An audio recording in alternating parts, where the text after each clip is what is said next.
Good morning. So today we continue the Vikings. And this morning we will look at their worldview, their cultural system. And as I mentioned last class, I do believe that the Viking culture is truly one of the outstanding cultures in Western civilization. The problem, though, is we know actually very little about the Viking culture. And there are certain reasons for that. The first reason is that they were purposefully an oral tradition. So it is our prejudice, it is our belief that a literary culture is superior to an oral tradition. It's harder to read and write. But what we forget is that when we transition from an oral tradition to a literary culture, we lose a lot in the process.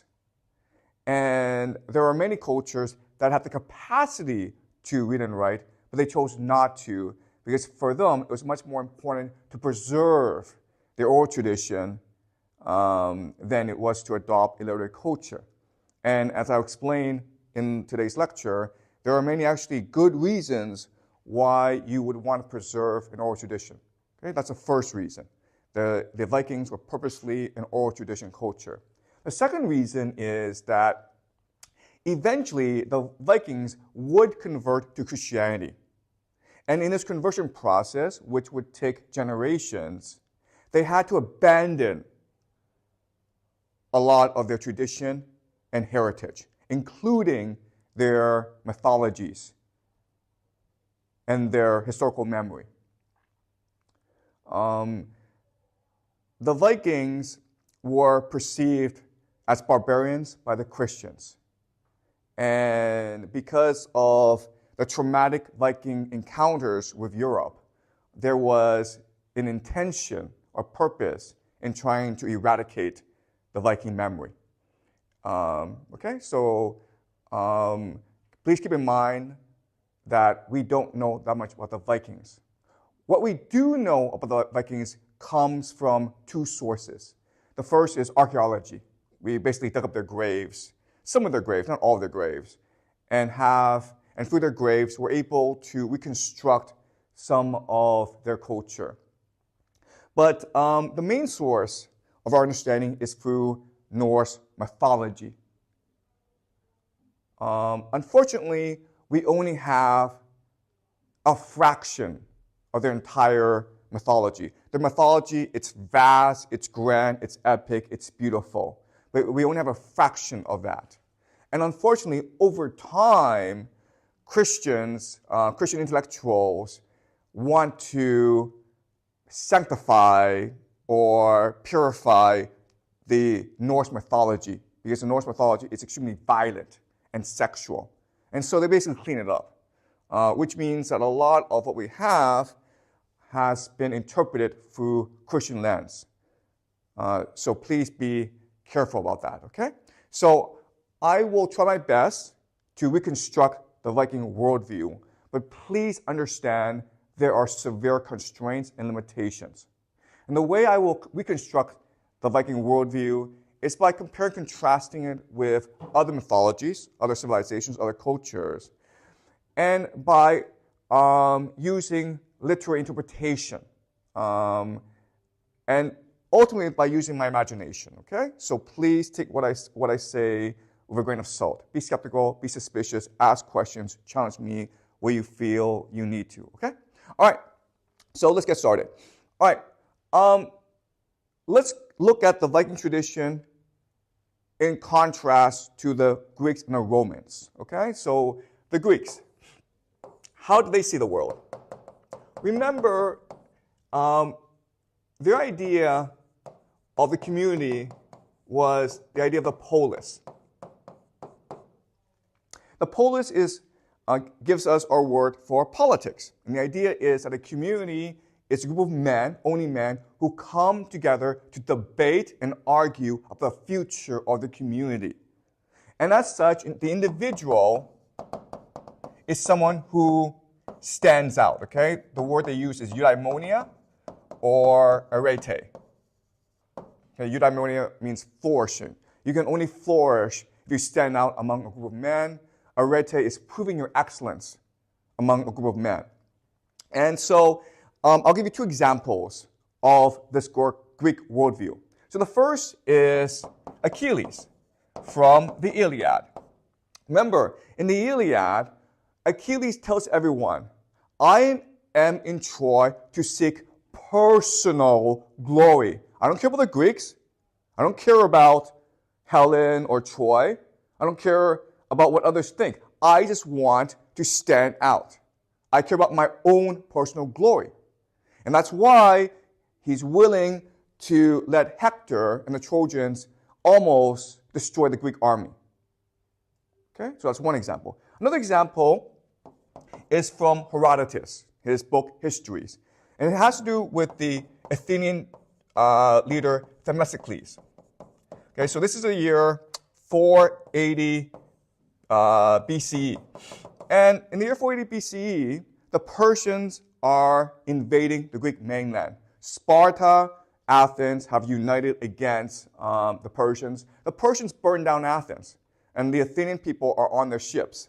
And at this point, the Spartans, who are in command of the military, and the Athenians have a huge argument. The Athenians want to challenge the Persians on the sea and defeat them and defeat their navy. The Spartans want to use their navy to protect their homeland, the Peloponnese, against the Persian invasion. And they cannot come to an agreement. So what Themistocles does is he sends a spy, a servant, to the king of the Persians and tell him, hey, the entire Greek navy is stationed in Salamis. Okay? But they're about to run away from you. So here's a great chance to send your entire Persian navy to crush the Greek navy once and for all. And that's what the king does. And at the Battle of Salamis, the Athenians and the Spartans destroy the Persian navy and turn the course of not only the war, but of Western history. Because if the Persians had won that day, then we would be living in a Persian-influenced world as opposed to a Greek-influenced world. Okay? But if you think about it, what Achilles and Themistocles are doing is what we would call sedition or treason or betrayal. Okay? But that's just the Greek worldview. The Romans had a very different perspective. They understood community as fundamentally about tradition. And as such, the individual had to be pious to the tradition, had to be loyal to the tradition. They used the word piety. Now, in China, we have a concept called filial piety. Guys, this is very important. Completely opposite. Okay? In China, filial piety means obedience to your father. What your father says is right. Okay? That's what it means. But in Rome, piety means loyalty to the traditions of Rome. So the classic example is Julius Caesar. Julius Caesar wanted to be king, and he was about to break a lot of Roman traditions. So his friends, including his biological son, Marcus Brutus, killed him. It was more important for Marcus Brutus to be loyal to the traditions of Rome than to be loyal to his father. Okay, so that's the Roman tradition. Then you have the Viking tradition. For the Vikings, and this is very interesting, the community is a set of stories. Okay? And stories are not the same as tradition. Tradition is what is past. It is what is written down. Stories are memories that are living, that which a community tells about itself.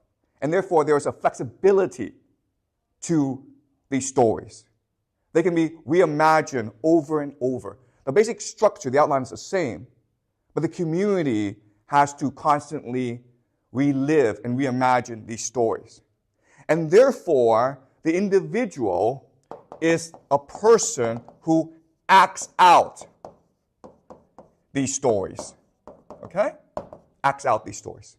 And he acts out these stories by either through ritual, either through adventure, or exploration, okay? So this is a hard idea to understand, okay? How is this different from the Roman tradition? But let me tell you a story to illustrate this Viking culture. Okay, so 30 years ago, a long time ago, I was having lunch with a new friend. And he went to a very good school called Georgetown. It's based in Washington, D.C., and it's where Bill Clinton went, okay? This is where a lot of the Washington foreign policy elite go to school. And he told me that at Georgetown, there's a tradition, a competition among undergraduates. And the competition is who can go the furthest to do the most useless thing. And a lot of undergraduates participate in this competition. So what my friend and his friend did was, one day they got in a car, they drove 12 hours to Canada, the Canadian border. They crossed the Canadian border, then they got out of the car and went into the forest to take a piss. Then they got back in the car and drove all the way back to Georgetown. They spent 24 hours driving so that they could take a piss in Canada. Okay? Now you think, this sounds really stupid, but the most interesting thing about the story is that it is memorable. Right? Memorable. And what this means is that 50 years after they graduate from Georgetown, people will still remember what they did. Not only that, but they'll tell their friends, they'll tell their colleagues, they'll tell their children. So this memory will persist over time. No one to remember who got the best grades at Georgetown that year. No one to remember who had the most money, who made the most money in his or her life, okay? But everyone's going to remember these two guys who got in their car and drove 24 hours just so that they can go to Canada to take a piss. All right? So that is Viking culture. It's not about winning glory or protecting tradition. It's about doing what is shocking, what is new, what will add to the imagination and the memory of the community. Okay? Does that make sense? All right. So their main memory is, of course, their mythology, Norse mythology.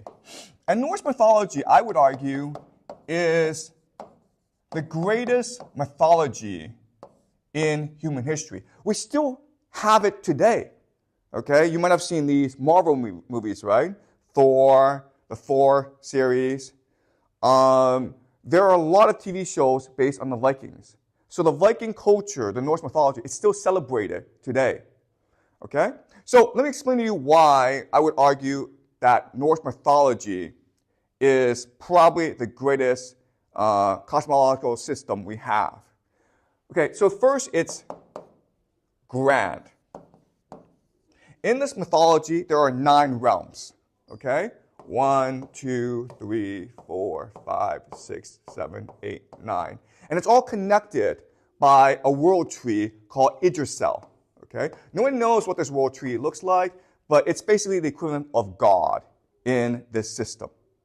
Okay? And in this, in Yggdrasil, there are 3 gods who control the fate and destiny of the world called the Norns. Okay? So it's very grand and epic. Also, what's important to understand is there's nothing outside this universe. Okay? This is it. Second is that it's complete. What I mean by that is it has a beginning and it has an end. Okay? The beginning is there's a rift, and from the rift steps a frost giant named Ymir. And then comes a cow, a cosmic cow, who then licks the ice, and that releases another god who will eventually give birth to another god who will give birth to the 3 major gods, including Odin. And these 3 major gods will kill Ymir, and from Ymir's carcass, they will build the universe. Okay? That's the beginning. But there's also an end. And the end is what they call Ragnarok. Ragnarok. And Ragnarok is the end of everything. It is a final battle between the gods, who are called the Aesir, okay? So Odin is the All-Father, the main god, and all children are called the Aesir, okay? The Aesir will fight a final cosmic battle between them and their enemies. And in this final battle, everything will die. Nothing will be left. Okay? Then that's it. Now, as I mentioned, the Christian tradition will take the story and adapt it for its own ends. So in the Christian tradition, Ragnarok does happen, but guess what?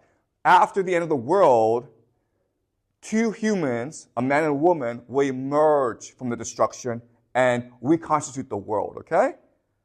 That's the Christian tradition. In the Norse tradition, everything ends. And you may think to yourself, oh, well, this sounds extremely pessimistic. But that's only because we're looking at it from our perspective. From the perspective of the Vikings, the end of the world means that you must cherish every single day. Live with honor, live with glory, live with courage. Cherish every moment. Okay? And that's the idea. The third thing about Norse mythology is that it's unified. So all the characters, everything that happens is contained within this mythology and contributes to development of this mythology. So this mythology not only includes gods, but also includes humans, okay? Who are champions of the gods. So there's a very famous love story within this mythology between a human named Sigurd and a Valkyrie who is a servant of the gods named Brunhilde. Eventually, what will happen is that there'll be a very famous German composer named Wagner who will take the story of Sigurd, Brunhilde, and this entire Norse mythology and construct something called the Ring Cycle, which is the most famous opera in German history. And this becomes one of the foundations of modern German culture. This Norse mythology will also become the inspiration for Tolkien's epic called Lord of the Rings. Okay?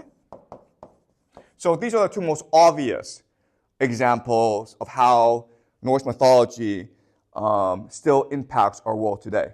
Okay? And as we go along the semester, I will show other influences. All right?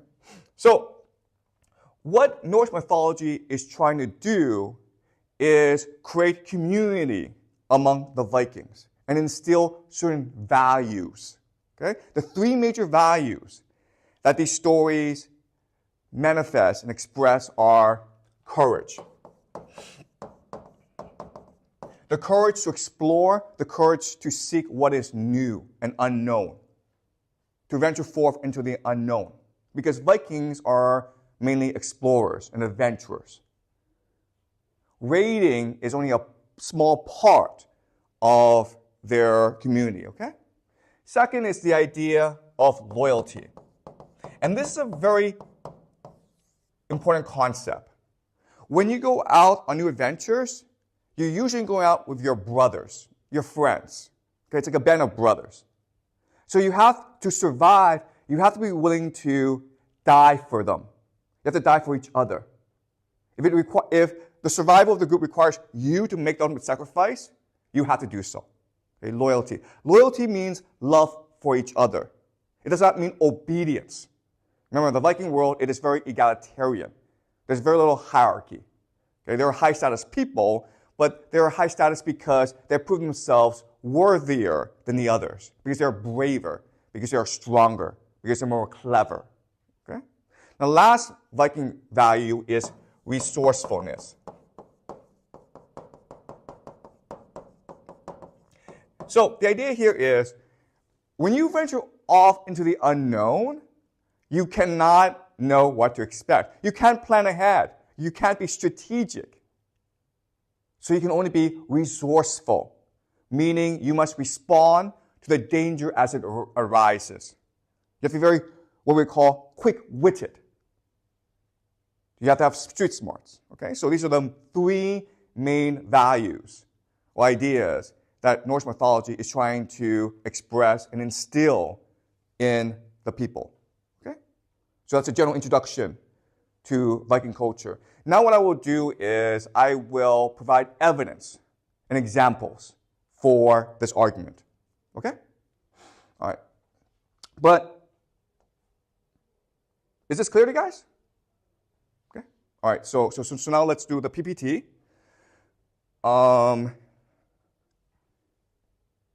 And look at the evidence and the examples. Okay. All right. The Viking worldview. All right. First thing I need you guys to understand is that every culture, every society fundamentally asks itself three questions that this painting from Paul Gauguin captures, okay? Where do we come from? What are we? Where are we going? Every culture is trying to grapple with these three questions. Paul Gauguin, I'm not sure if you know who he is. He is a very famous French artist. He started off actually as a financier, a stockbroker, and then he basically became disgusted with the material lifestyle of modern society. So he got on a boat and went to Tahiti, where he painted. He interacted with the natives, and through this interaction, he began to grapple with what it means to be a human. What is the human project? And what he believes, and what most actually anthropologists believe, is to be human is to ask these three questions. Where do we come from? Why are we here? Where are we going? Okay? And that's ultimately what Norse mythology is trying to grapple with as well. Okay, so again, we know our evidence, our understanding of the Vikings comes from archaeology. So we are able to dig up their graves.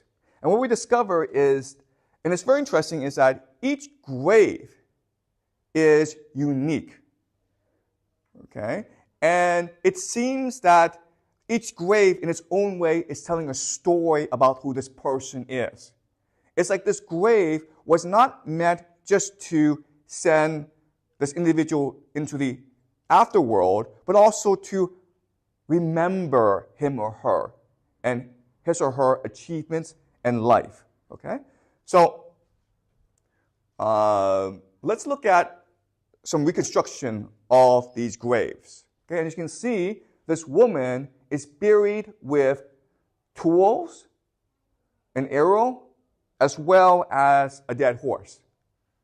So we're not able to reconstruct her story, but obviously those who knew her knew exactly what the story represented, okay? This is another example where man is buried with his ship. The Vikings are the only society to bury people in ships. Another example, and as you can see, they're all unique.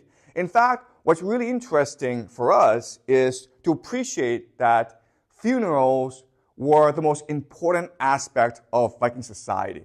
It's what brought the community together. And it was what they remember the most. Funerals are what contributed to historical memory in the Viking world. As you can see, this funeral is extremely elaborate, involving a lot of animal sacrifice. These horses are being gathered up to be sacrificed. There's also human sacrifice. And these funerals can last for a long time, 10 days. Okay? So again, because the Vikings never wrote anything down, we actually don't know that much about these funerals. In fact, we only have one historical record of a funeral. Okay? And this happened in the Viking Rus. Okay? So this is the eastern world near the Volga. And it was written down by a Muslim diplomat and traveler by the name of Ahmad ibn Fadlan.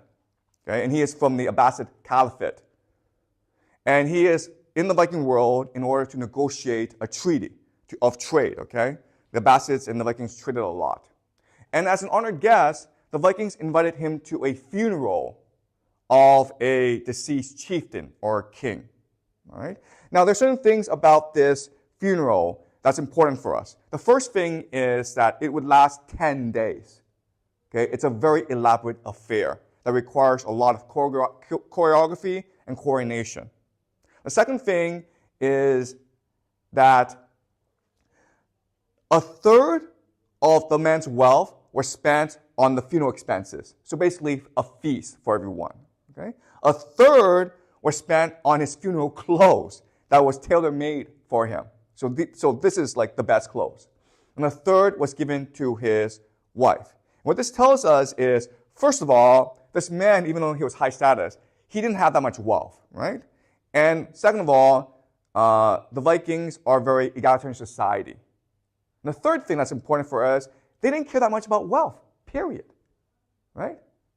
They spent a third on the funeral. They just burned away the money. Okay, so what's also important for us to remember is there is a funeral director. There's a woman who Ibn Fadlin calls the angel of death, who is coordinating and orchestrating this funeral. During the course of this funeral, there are things that happen that absolutely disgust him. Okay, so before we continue, please keep in mind that Ibn Fadlin, he's an observer. He doesn't speak the language. He doesn't know the culture. So he doesn't exactly know what's going on. Second of all, he's a Muslim. So he has his own cultural worldview that is in conflict with the Viking worldview. The third thing is he is writing this down after the fact. And if you do that, what often happens is that you will misremember a lot of things. So please take his description with a grain of salt, with some skepticism, but also please remember that we have no choice in the matter because this is the only written record of a Viking funeral from this time. Okay, so we have absolutely no choice in the matter. So let's look at what he writes and then try to reconstruct the Viking culture and understanding. Okay, so first thing he says is they cut a dog into and threw the halves into the boat and placed the man's weapons beside him. Okay, so again, they are celebrating his life. They are memorializing his life. They had 2 horses run themselves sweaty, cut them to pieces, and threw the meat into the ship. Finally, they killed 2 cows, a hen, and a cock, and did the same with them. Okay? So not only are they remembering him, but they're giving him supplies to help to sustain him as he ventures and voyages into the afterworld. Okay? Now, this is interesting. They ask for a human sacrifice, and a slave girl volunteers. Okay? Clearly she didn't volunteer, but she volunteers. And let's see what happens. Meanwhile, the slave girl went from one tent to the other and had sexual intercourse with the master of each. Every man told her, "Tell your master that I have done this purely out of love for you." Okay, it's not, this is incorrect. It should be for him. All right? So this is really confusing for us. It's a funeral and they're having sex with the woman who is about to be sacrificed. So we have absolutely no idea what's going on. But I'm going to make a guess. I'm going to use my imagination. Okay? First, it's important for us to understand who the slave girl is. She's not a normal person. I would argue that she must be the lover of the deceased chieftain. Why? Okay, here's the logic. Remember the Iliad. Okay? In the Iliad, the entire story begins with a problem. The problem is that Agamemnon, the leader of the Greeks, he has kidnapped a girl who happens to be the daughter of a high priest to Apollo. And the king and the priest comes to him and says, I will give you all the gold in the world, but please give me back my daughter. And all the Greeks have said, "Oh, you should do that, Agamemnon. Please give back the daughter," okay? That's just the custom of war. If a father can ransom the daughter, you have to return her. But Agamemnon says this, "I'm not going to return her because I love her. I love her more than my wife." And as a result, the high priest prays to Apollo, who unleashes a deadly plague among the Greeks. The Greeks are dying. So finally, Achilles steps up and says to Agamemnon, "You have to return the girl." All right? Now, Agamemnon has lost face. So he says to Achilles, fine, I will return the girl that I love more than anything else in the world, but you must give me your girl, your slave girl. And Achilles gets so angry at this that he refuses to fight for the Greeks, which leads to the disaster of the Trojan War. Okay? So what is this telling us? This is telling us that in this world where these men are far from home and they kidnap these slave girls, they fall in love with them. And in the process of falling in love with them, these great men confer status and power onto these slave girls. Okay, does that make sense? All right? I know this is hard to understand, but the slave girl is not a normal girl. She is the lover, the mistress, essentially the wife of the chieftain who's died. Okay? So another question then is, why has she volunteered to kill herself? Okay, well, if we continue the logic, then I would argue that it's because without the man, she has no status and power in the community. She'll go back to being a slave. And she might be ostracized. So by volunteering and sacrificing herself, she will win status and power and honor for her children and for her relatives in the community. She will make her family part of that community. Okay? That's why she does this. Now then the question then is, okay, I don't get it now, because if, in fact, the slave girl is the chieftain's favorite mistress, and if this slave girl does, in fact, love this man, why is she having sex with everyone? Okay, and the answer is, in this world, gifts are very important. Basically, if you go to war and you win things, you have to share it with everyone, okay? So what this deceased man is saying, now that I'm dead, I give you one final gift. And it's the greatest treasure that I can possibly give you, which is the woman I love, okay? And that's why each man is forced to have sex with her. And they tell this girl, when you go to your master, tell him I only do this out of my love for him, not for you. I don't have sex with you. I do not want to have sex with you. But I will in order to celebrate him, to honor him, to love him. Yes? So if they show their love in this way, doesn't mean like they are having sex with the dead master in some ways, like spirits? So, June, that's a great question. In their imagination, are they having sex with the dead master? And yes, you can make that argument, okay? Because remember, in this world, homosexuality is not, it doesn't exist. It's okay for men to have sex with each other. It's okay for men to have sex together with one woman, okay? And that's how they create intimacy and bonding. Because remember, when you're out in war, you have to be able to make the ultimate sacrifice. So you have to bond with your fellow soldiers. And the best way to bond is through sex, okay? Sex with each other, but also sex with other women, okay? So you can make that argument, okay? Again, I don't know what goes on in their heads, but if you extend the logic, yes, then they think they're having sex with a master through the girl. All right? And that's why they say, I'm only doing this out of my love for him. Not for you, but for him. Okay? So let's continue, okay? In the afternoon, they moved the slave girl to something that looked like a door frame, where she was lifted on the palms of the men 3 times. So the door frame represents access to the afterworld, okay? So she's being sacrificed now. The first time, she saw her father and mother. The second time, she saw all her deceased relatives. And the third time, she saw her master in paradise. Okay? So what this is she, the slave girl, who is not part of the community, what she's really doing is implanting her personal memory into the community as a whole. She's making her family part of the community now. Right? She's talking about her past. And everyone, again, this is a community event, everyone's observing, everyone can hear her. All right? So they know that after she dies, they must honor her memory by honoring her relatives and family. Okay.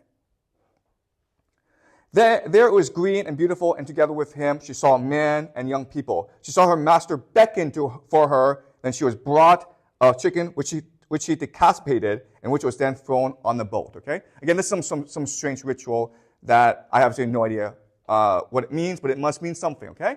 Often what they do is they reenact mythologies. Okay. So there must have been a famous story where a woman decapitates a chicken for some reason. Okay. And she's doing that. They are reliving mythologies. All right, let's continue. Thereafter, the slave girl was taken away to the ship. She removed her bracelets and gave them to the old woman. Okay, she took what was most valuable to her and gave her to the old woman who is the angel of death, the funeral director. So what she's doing is giving thanks to the old woman. Right? She's giving her a gift. She's bribing her for the honor of being sacrificed. Thereafter, she removed her anklets and gave them to the old man's 2 daughters. Then they took her abroad the ship, but they did not allow her to enter the tent where the dead chieftain lay. Okay? She's about to be sacrificed. The girl received several vessels of intoxicating drinks, and she sang. These intoxicating drinks are often psychedelics, okay? All right? So these psychedelics are meant to enhance her visuals. Okay, now she's singing. Before the old woman urged her to enter the tent, I saw that the girl did not know what she was doing, notes Ibn Fallon. Okay, so Ibn Fallon is completely confused by this. But what we need to understand is this is highly choreographed, right? Every person knows what to do in this process. It's a ritual, meaning that there's a script in place, and meaning that the chieftain and the slave girl and the old woman all discuss this beforehand. Okay? That's the only way this makes sense. Then the girl was pulled into the tent by the old woman, and the men started to beat on their shields with sticks so her screams could not be heard. Okay, so the tent is being surrounded by warriors with shields. Okay? 6 men entered the tent to have intercourse with the girl, after which they laid her onto her master's bed beside him. All right? So 6 men basically rape her together. And what this is doing is reenacting the memory of being with their chieftain, right? Going out in raids, sacking a city, and then raping the woman together. Guys, I know this is terrible. But again, we have to try to understand their worldview and their practice. The two men grabbed her hands and 2 men her wrists. The angel of death looped a rope around her neck, and while 2 men pulled the rope, the old woman stabbed the girl between her ribs with a knife. Okay, she's being sacrificed by the angel of death, and that's how she dies. All right? Thereafter, the closest male relative of the dead chieftain walked backwards, naked, covering his anus with one hand and a piece of burning wood with the other. Again, this must come from a certain mythology, okay? That's the only way we can explain this practice. Why is he going around naked? He ships the ship aflame, after which other people added wood to the fire. Okay? And that's how he dies. All right? Again, this sounds gruesome. What they're doing is they are celebrating the man and implanting his memory into the community. Because everyone participates in his funeral, the man, his memory, is now part of the community's collective consciousness. Okay? He has become a story within the community, and therefore will be remembered forever for his achievements. Okay? Does that make sense, guys? All right, so this is again a depiction of the funeral. And again, the Greeks and the Romans had equivalents. And we'll discuss these equivalents so that you better understand what's going on. For the Romans, that's something called a triumph. A triumph was the highlight of Roman life. It was basically a general who won great conquests. And so he came back in a military parade. The parade would offer a lot of things. It would offer some pictures of the conquered territory. It would parade treasures like elephants or gold captured from the conquered people. It will also parade slaves and captured people, like usually kings. And it would feature the soldiers as well as the triumphant general. Okay? What's important for us to remember is at the end of this parade, they go to the temple of Jupiter, their god, and they will sacrifice these slaves and these captured kings to the god Jupiter. Okay? So it's very similar to the funeral, guys. The Greeks, on the other hand, had theater to build the community's collective consciousness. All right? The community all participated in the theater. So there were no professional actors. It was community members that participated in the theater. And the community, the spectators, would judge which theater was the best. It was the highlight of the community to pick the best playwright for that year. It was the greatest honor. It's like winning the Nobel Prize, basically. Okay? The theater it's very different. They didn't practice any human sacrifice. They didn't parade slaves around. What they did often was write about war from the perspective of the enemy. Okay? So Euripides wrote something called Trojan Woman, where he wrote about the Trojan women who were raped and captured and kidnapped by the Greeks. And Aeschylus wrote about the Persian loss. Okay? And that's why the Greek civilization is considered the most imaginative in human history because it practices empathy. It changes perspectives. It's willing to celebrate everyone. Okay? So that's the Greek world. Okay. All right. Let's talk about a little about Norse mythology.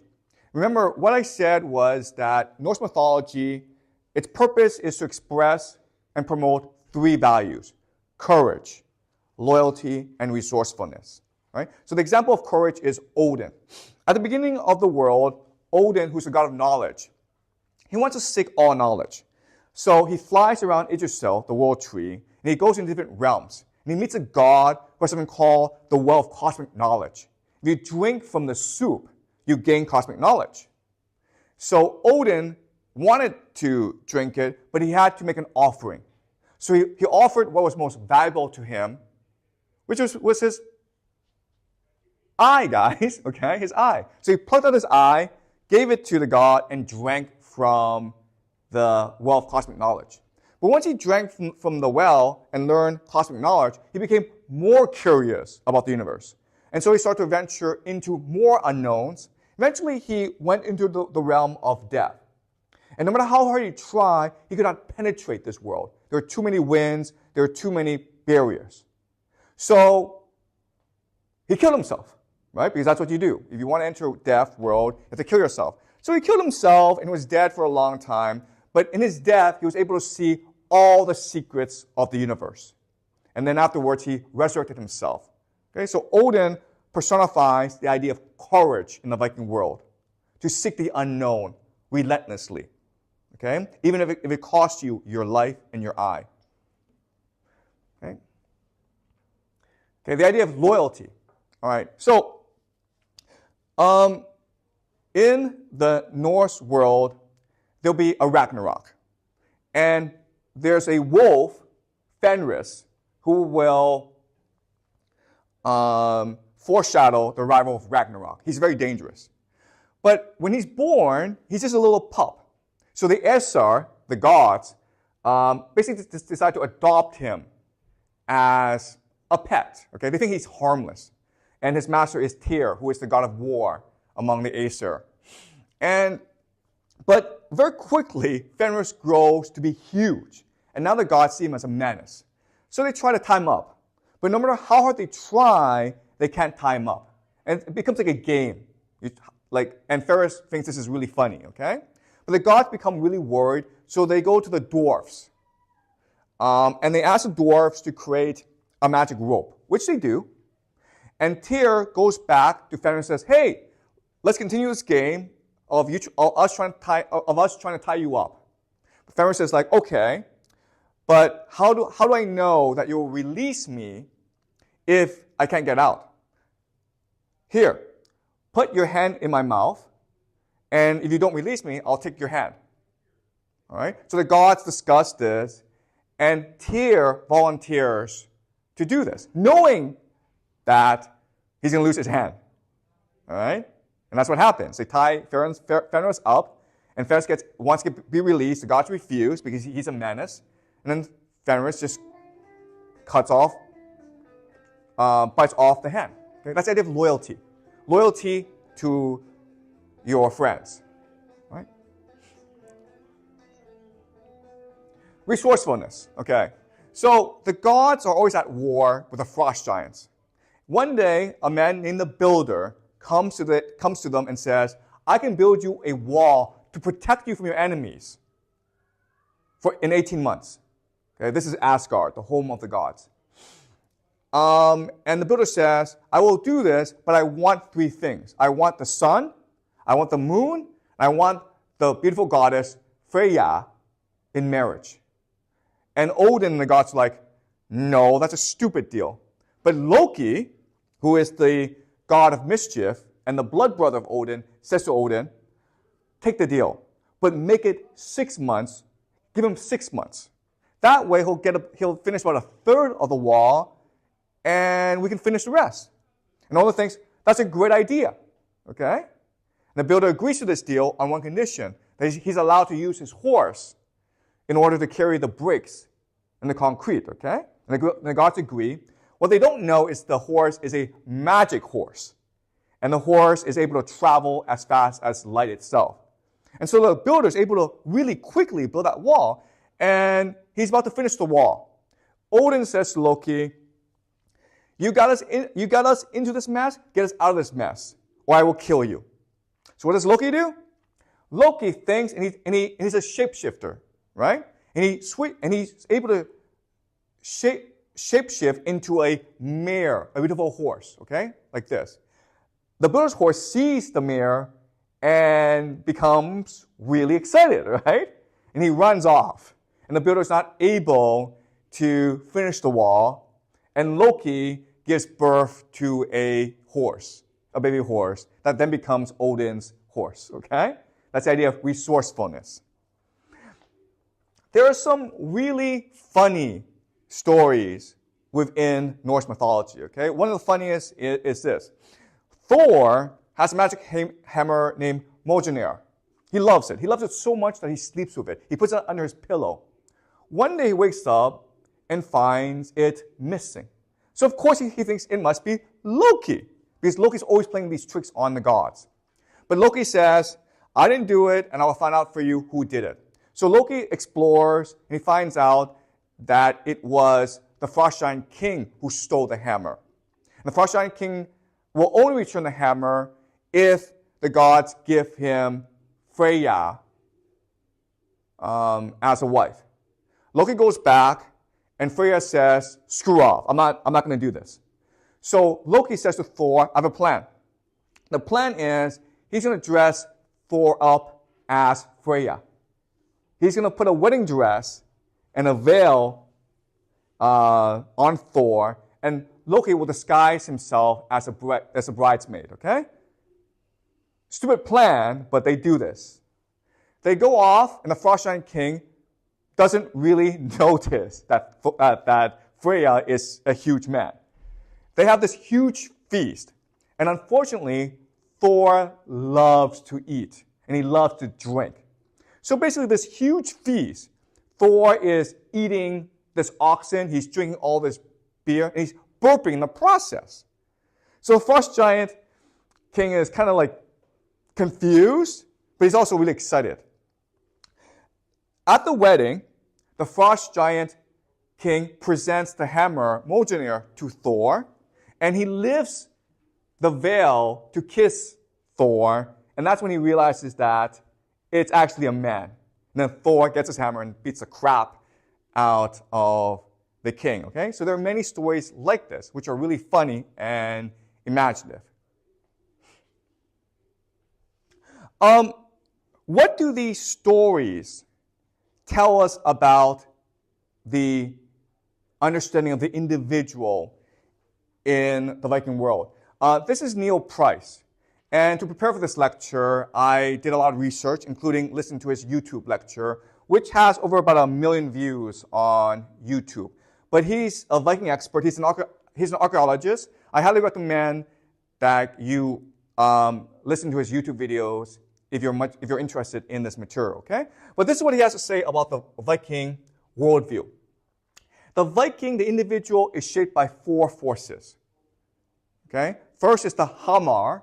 The hamar is basically the shell or the shape of the person, okay? The outer being. So it may not be the body, actually, but it's the shell, okay? Second is the idea of the hamingja.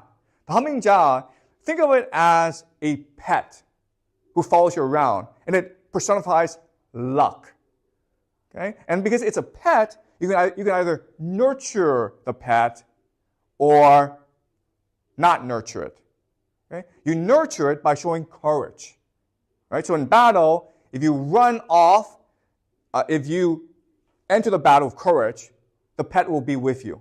But if you run away and you hide yourself, the pet might run away. And in the Viking world, all that matters is hamingja, okay? You win if you get lucky, not because you're stronger. The third idea is huger. And huger is your essence, your soul, okay? Who you are really. And the last idea is feja, okay? And feja is what you inherit from your family. It is the guardian spirit of your family. So think of it as the collection of your ancestors who whisper you advice in your dreams. Today we would call this concept intuition, right? Intuition. That's what it represents. So as you can see, Neil Price and other experts are showing us that we think of the Vikings as barbarians, but in fact, they have a very complicated and nuanced understanding of themselves and the world. Right? Okay, so now the question then is, how are the Vikings able to do this? My argument to you is it's because of the oral tradition. We are simply not as creative as people who tell stories every day and who make stories the heart and center of the community, okay? So this is an overgeneralization, an oversimplification, but I want us to understand this graft. Before, people lived in the oral tradition. What this meant is they told stories. When you tell stories, you need at least 2 people. You need the speaker and you need the listener. You can't do it otherwise, okay? You can't tell a story to yourself. So you need at least 2 people. But often it was a whole community that participated in the stories. And what this meant is that the stories were living things. They were things that you played with, that were flexible. They were like clay. You can change the stories over and over. Each person who told a story would tell it different. So there are like millions of different versions of these Norse stories that I just told you. Okay? Because each person can interpret that story differently. So these are living memories. And that means that each story is unique. Now there's a concept in cultural theory called the aura, okay? The essence, the soul. And each story has its own soul if you think about it. All right? Let's contrast this with literary culture. In literary culture, reading and writing, you have to do it by yourself. You cannot write with a friend. It would be terrible if you did that, all right? But the benefit is that whatever you write leaves you and becomes part of the page. It's permanent now. And as a result, your words can escape time and space. It becomes timeless. We have Homer because Homer's words were written down, even though Homer was probably illiterate. Okay?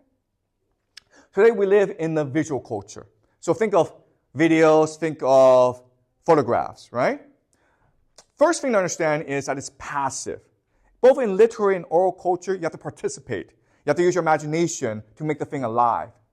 But with a photograph, it's all provided to you, okay? It's a very passive experience.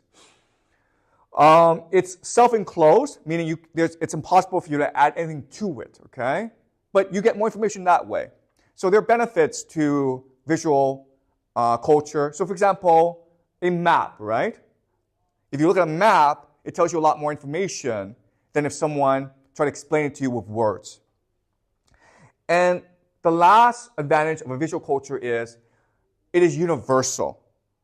So if an alien species came down to our planet and looked at our pictures, they would know what's going on, okay? Whereas if they heard a story or read a book, they would have absolutely no idea what's going on, right? So this is the oral tradition in contrast with literary culture and visual culture. The oral tradition is extremely complex. We tend to think that it's just about telling a story, okay? But if you think about it, there are so many variables and nuance and factors in the telling of a story. And that's why each version is unique unto itself. Okay? So I could teach the same material, but if we change the classroom, if we change the students, if we change the lighting, the experience of being in this classroom would change. The Norse, the Vikings, the way they told stories is they would tell it in a big hall. Because remember, it's usually cold up north. It's snowing outside. They would tell it in a big hall. And it's dark. So they have a big fire inside the hall. And the storyteller, the bard, would recite the story or tell the story beside the fire as everyone listens. Some important things to know about this. First is the halls were huge. They were as huge as a Greek amphitheater. So you could seat about 1,000, 2,000 people within the hall. Okay? Second is the idea of darkness. When it's dark and you can't see, your ears become much more perceptive. So the words have become alive. They have more color. They have more detail. They have much more imagery. Okay? And third is these words are bouncing off the walls and they're creating echo and resonance.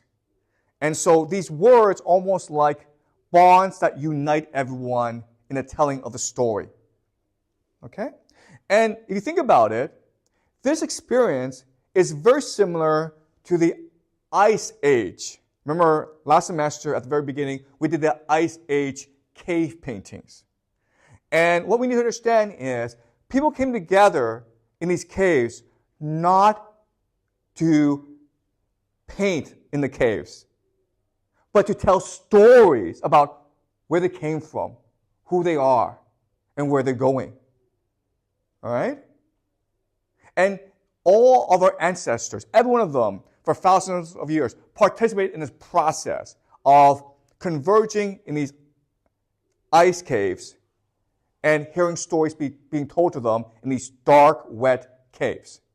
So this takes us back to the time of the Ice Age. It's activating a nostalgia within us, and that's why the oral tradition is so powerful. Okay? All right, so these stories have to be told in a certain way to excite the audience. Okay, so think of this class. In this class, we have no tests. I don't even take attendance. So when I present material in this class, it has to be interesting for you, right? Why is it interesting? But it's shocking. It has emotions. It has structure. When I come to class, I actually do not script out my class. What I do is I think of the narrative structure, the story I want to tell.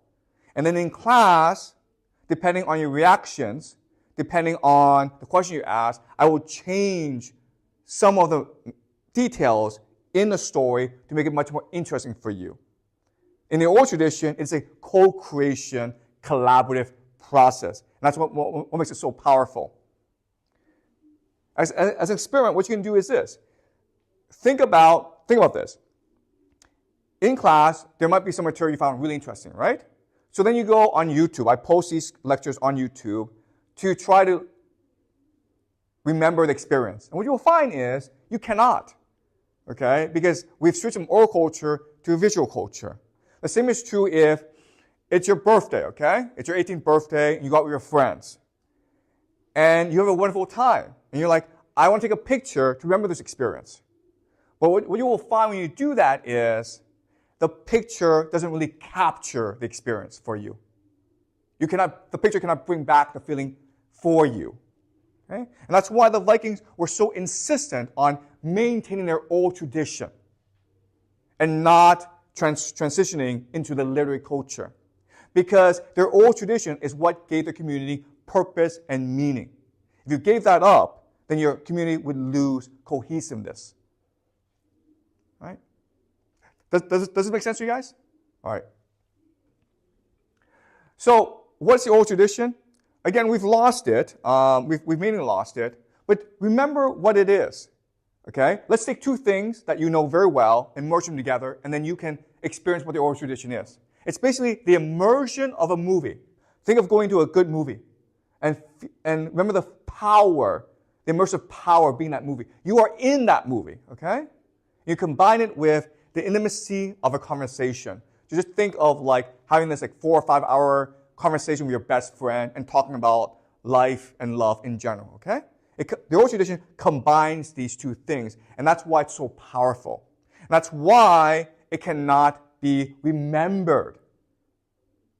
Okay? The Viking oral tradition was extremely powerful, but it was so powerful that it cannot be remembered. It cannot be written down. But as I will show you in future classes, this oral tradition will go on to influence major European civilizations, specifically the Germans and the British, but also the Russians as well. All right. So again, for most of human history, we as humans have shared our time together telling stories. Why did we lose the oral tradition? Okay, remember this. Why did we lose the oral tradition? Well, we transitioned to a literary culture that emphasized reading and writing. So in school, we have you read books, but we don't have you tell stories. We don't tell stories to you. We went from paganism to Christianity, okay? The problem with Christianity is it is extremely sanctimonious. It focuses on what is good and evil. Whereas pagan culture, it's like whether it's interesting or not interesting, whether it's memorable or not memorable, okay? Live a memorable, interesting, adventurous life. And the Christians are like, no, that's not good, because if you do that, you're going to create a lot of evil. So live a good life. Avoid committing evil. The last thing is we went from an egalitarian world where everyone can contribute to the story to a hierarchical world where the top, the elite, insists on indoctrinating us and controlling how we think. All right? Okay? Does that make sense to you guys? Any questions so far? So this is why we left the oral tradition and adopted literary and visual culture. Okay, so to conclude the class, I know this is a lot to take in. It's a lot of information. So I apologize, okay? But let me conclude with a story.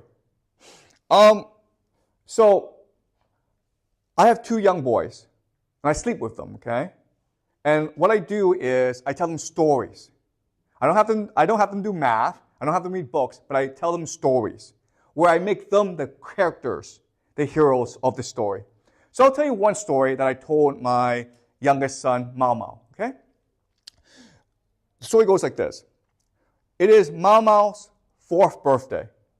And I tell Mao Mao, on your 4th birthday, something magical happens. You can pray to God, and whatever you wish for, God will grant you your wish. So Mao Mao is really excited, and he thinks a long time about what he wants. On his 4th birthday, he prays to God and says, I wish for a room full of strawberries every single day. He says that, and God immediately responds. Immediately, in his room, it's full of strawberries. And Mao Mao, he loves strawberries. He eats it right away. The next day, the room is also full of strawberries. And he eats it again. The 3rd day, again. But by the 4th day, he's kind of sick of strawberries. So eventually, strawberries overflow and fill the house. And then they fill the street. At this time, the neighbors are really worried. And we have to explain to our neighbors, oh, it's because Mao Mao wished for strawberries, and that's why we have so many strawberries. But hey, let's share strawberries together, okay? And the neighbors are at first happy, but then eventually they get sick of strawberries too. And then the strawberries fill the entire street. Then the city of Beijing is filled with these strawberries. Now it's a national emergency, okay? The military come, scientists come, and everyone's trying to resolve this issue. Then the whole country of China is filled with strawberries. Then the whole continent of Asia is filled with strawberries. Eventually, everyone has to get on a spaceship and get out into space and go to the moon to recolonize the moon. But strawberries keep on overflowing until they reach the moon. At this point, the entire world says to Mao Mao, listen, your 5th birthday is tomorrow. Please pray to God and tell him no more strawberries. Mao Mao, if you do this for us, we will make you president and king of the world. We will give you all the chocolate in the world. We'll give you all the gold in the world. Can you please do this? Can you please tell God no more strawberries? If you do that, we'll give you all the chocolate in the world. And Mao Mao says, yes, I will. And on his 5th birthday, Mao Mao closes his eyes, prays to God and says, dear God, I wish for a room full of chocolate every day. And that's how the story ends. Okay? Now, it's a very strange story. But guess what? My son's going to remember this for a long time. But not only that, it's going to inspire him to think about the story and tell his own stories. Okay? All he has to do is change the story a bit, and now he has his own story. He can change the characters. He can change some of the details. All right? That's the power of the oral tradition. But if I were to write down this story, I couldn't say it in this way. I couldn't do it. Okay? Let's see how I would change the story if I wrote it down. Okay? Same story, but now I write it down rather than say it to Mao Mao himself. For his 4th birthday, Mao Mao prayed to God for a room full of strawberries every day. Immediately, his room filled with strawberries. He ate them happily. The next morning, his room filled with strawberries. He ate them. The very next morning, his room filled with strawberries. He did not eat them. Okay? So I have to make the story shorter, more compact, so that's easier to read. The house filled with strawberries, then the street filled with them, then the city, then the country. On his 5th birthday, Mao Mao prayed to God for no more strawberries. His room became clean, and Mao Mao understood the power of words. Do you understand? Why am I doing this? Why has literary culture changed the story? Because now I know that the words leave me and they leave Mao Mao. They go out into the wider world. And therefore, people will judge my words. They will think that I'm a bad father or whatever. I'm conscious of that, okay? So I change in a way that is not so offensive, so that people can better appreciate this. You understand? Do you see the difference between oral culture and literary culture? In oral culture, you can be intimate. Therefore, you can play. You can experiment. You can be curious. You can be adventurous. And that's what leads to the imagination. But in a literary culture, everyone is watching you. 100 years from now, people are still watching you. Therefore, you have a sense of shame. You're very conscious about your effect on people. All right? So a metaphor we can use is this transition from oral tradition to literary culture is really like the story of Adam and Eve, where because they ate the fruit from the tree of knowledge, they developed a sense of shame. They understood that they are naked, and therefore they're being watched. Okay? And because of this, they are thrown out of the Garden of Eden. So I want to leave you with that metaphor. Okay? Oral tradition, we leave it behind and we think that it's a good thing. But we tend to forget the power and beauty of the oral tradition. All right, so I leave you with 3 questions, okay? To help us better understand and remember the lecture. The first question is, what is the imagination? What is the memory? Well, in the old tradition, we would think that the imagination is just an extension of the memory. By making our stories memorable, we excite the imagination. Therefore, we allow for the process of creation. Second question is, could we have Homer, Dante, and Shakespeare without the oral tradition? And the answer, I think, is no. Okay? I think we would not have the greatest poetry in human history if it were not for the oral tradition. In fact, if you think about for the past 50 years, what has humanity, even though there's like 8 billion of us, we have more wealth and technology than ever before, what literary masterpiece have we created? I know you guys read the Joy Luck Club in school, and it sucks, okay? I'm telling you right now, it is terrible. It's a piece of crap. And I can't think of a literary masterpiece of the past 50 to 60 years, okay? There are some very entertaining books, all right, but not of the stature and power of Homer, Dante, and Shakespeare. And the last question I have is, does civilization make us less creative? Okay? Does being in civilization make us more ashamed of exploring, of being curious, of playing? Are we less creative because of civilization? All right. Okay. So that's it, guys. Any questions?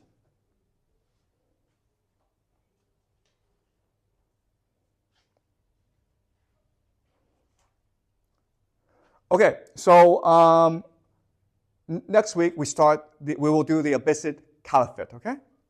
All right. So I will see you guys next Tuesday.